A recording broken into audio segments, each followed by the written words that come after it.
Hello, all my beautiful souls, and welcome to Sunrise Tarot. My name is Leah, and today I will be doing a reading for the sign of Aries for the month of October 2023. I hope all my Aries friends are doing well. As you know, this is a general reading, so there will be parts that may not resonate with you. Only take the parts that do resonate and leave the rest for someone else. I've already meditated on the cards, I've already shuffled the cards, and this is the spread that I have for you today. In the past position, we have the Knight of Pentacles, clarified by the Tower. In the obstacle position, we have the Magician, clarified by the King of Swords. In the present position, we have the Knight of Cups, clarified by the Queen of Pentacles, and in the future outcome position, we do have the Seven of Swords, clarified by the Four of Cups. So let's get right into this spread. The Knight of Pentacles, clarified by the Tower, tells me that in the past you had a very kind of unpleasant experience where you had like an emotional roller coaster because your security, your stability suddenly changed. You do have the Tower in the clarifying position, which tells me that there was a unexpected kind of series of circumstances that caused some anxiety for you, that caused some grief for you, that made you kind of go into the unknown, because the Knight of Pentacles is all about routine. It's all about, sometimes it's called like boring days where you do the same thing over and over and over. And so when the routine changes, our kind of perspective also changes, because we have to adapt. We have to adjust to the new circumstances. And our mind generally doesn't like that, because our mind, likes to stick with what it knows.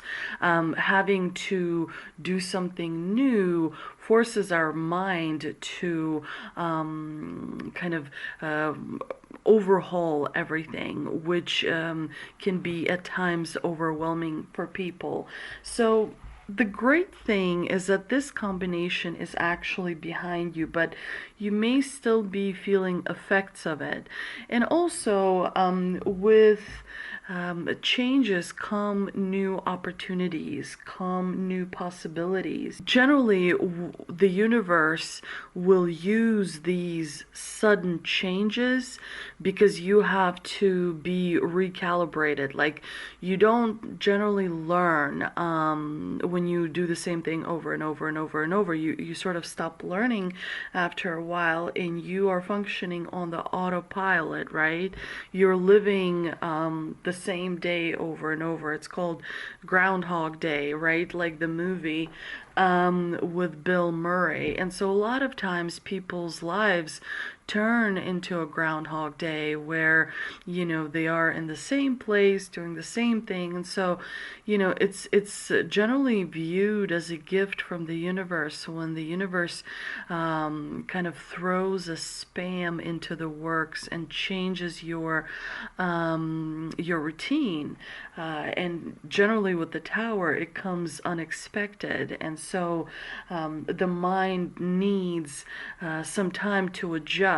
And once it does, things generally fall back into the place. But that happens because you veered off the path. And so the sudden change has to happen because that's the universe's way bringing you back on the path that you were supposed to be on. Now, sometimes people veer off the path so far that they have to start over again, which means death. Meaning that the universe will just pull them out of that incarnation in which they are in and restart them, in a new situation, in like a new incarnation where they have another chance to kind of complete all the goals that they have set for themselves. Now, in the obstacle position, you have the magician, which is a bit of a warning from the universe that be careful not to be manipulated by someone who is around you, especially if it is someone who, acts like they're better than everyone and that they know things and are able to do things that, somehow makes them unique and different when in fact they're just cold and really kind of mean towards people. The magician, when he appears in the obstacle position, it tells me that someone around you doesn't have pure motives or motives that are not aligned with, morality and ethics. And so, with the King of Swords, just make sure to create a kind of a distance between yourself and negative energy that you may find around you. But overall, keep your cards close to your chest. You don't want to share too much information. You don't want to kind of be overly open because that will not be in your interest. Sometimes when you get the magician, it can also mean that you're too obsessed with manifesting something, and so when you become too kind of like codependent on that manifestation, there's going to be energy that is created that kind of creates resistance, and so the more you want it, the farther it actually gets away from you. So you want to be aware of that. It's important to let go and go with the flow. Stay away from pendulums, because if the pendulum swings your way, remember it can also swing far against you. So stay away from that pendulum type energy. And if you're not sure what I mean, make sure to check out Reality Transference book by Vadim Zealand, I believe is the name. Now in the present position, you have the Knight of Cups clarified by the Queen of Pentacles, which is great because this is a very balanced combination. It's kind of like allow your feelings to take over so you can follow your passion, but at the same time stay grounded. So the Knight of Cups, he's all about the Knight of Cups generally symbolizes that there are offers and opportunities on their way to you, right? Because this knight has a cup and, he's offering that to you. This card is definitely all about feelings and passions. And it's great because you should very much allow your heart to guide you. Your heart is a very strong organ, very powerful organ that creates like a lot of energy around you. And so when you follow your passion, you're actually kind of listening to your emotions, which is what you're supposed to be doing. But sometimes, our emotions can get us in trouble because if we look at things with rose-colored glasses, when we idealize everything, when we make things better than they are, because we're so full of passion, like, oh, this person is so amazing, they can do no wrong. That's taking it, a little too far. But following your passion is truly very important. And the Queen of Pentacles is great because she's very practical, she's very focused. She's very focused on things that can actually be achieved. She understands discipline and structure. She understands that being responsible is very important. But, what she is great at is the ability to manifest things and create things, especially for her home, around her work. So when you get the Queen of Pentacles, that for some of you that could mean that you'll be working from home more, that you'll be investing in things that truly mean a lot to you. Now, in the future outcome position, you have the Seven of Swords clarified by the Four of Cups, which is an interesting combination because the Seven of Swords is all about, getting what you want. Ultimately, you'll be happy because, you are getting what it is that you want, whether it is a connection or a particular circumstance. Things are working out in your favor, but you do seem to not really care that much because you do have the Four of Cups in the clarifying position, and that is a card of detachment and disconnectedness. So you may be breaking some rules because the Seven of Swords is a card of sneakiness. It's a card of avoiding, following the rules and sort of doing what it is that you want, regardless of what other people might think. As long as you get what you want, that's fine, but be aware of how other people may see it, because ultimately the Seven of Swords always has a cost. With the swords, there is always a cost associated. Yeah, you get what it is that you want, but what is it going to cost you later on down the road? There's always some sort of a loose end with the sword, so do be aware of that. Let's see what we can clarify with the Mystical Wisdom card that I pulled earlier. And we have self-reliance. Don't be afraid to fly solo. Actually, this very much resonates with the Seven of Swords.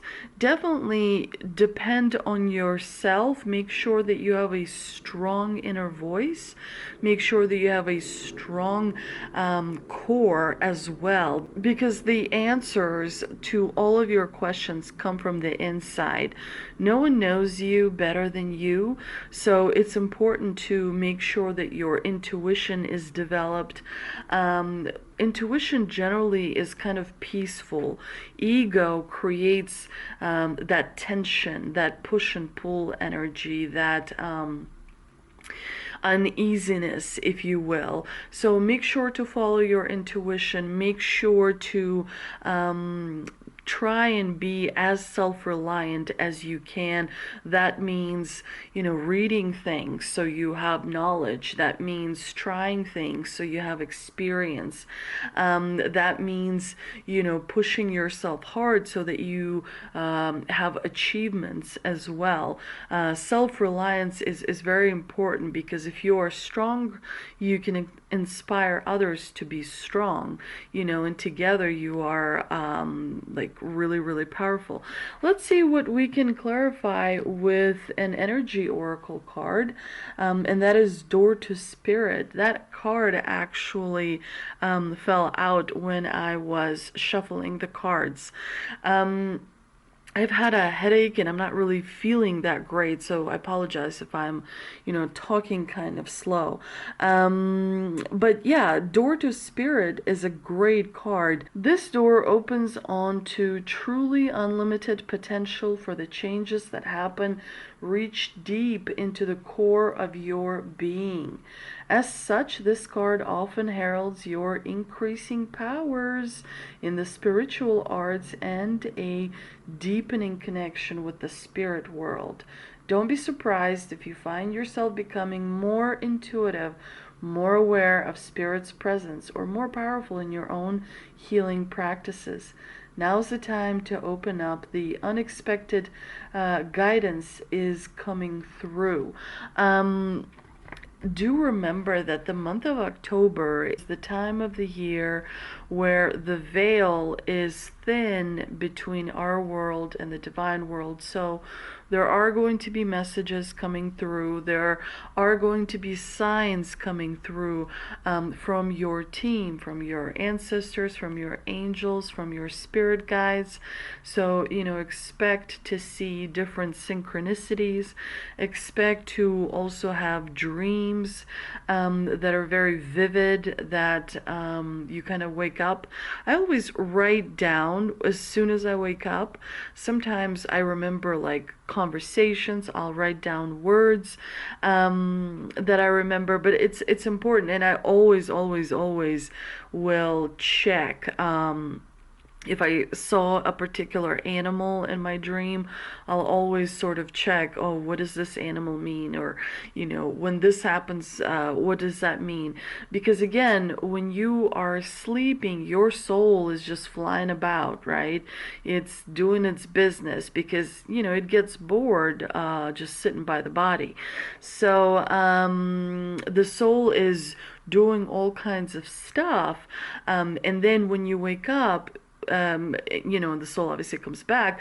When you wake up, you have new information that is, of spiritual nature, that has a lot of knowledge.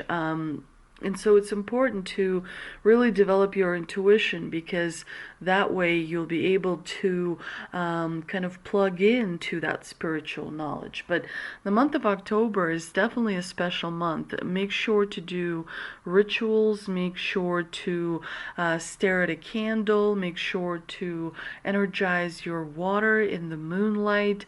There's all kinds of things that you can do in order to balance your energy and ground your energy as well. I hope you enjoyed this reading, Aries. If you did, please like, share, and subscribe. Thank you so much for visiting my channel, and I'll see you next time. I feel like a lion. I'm so strong.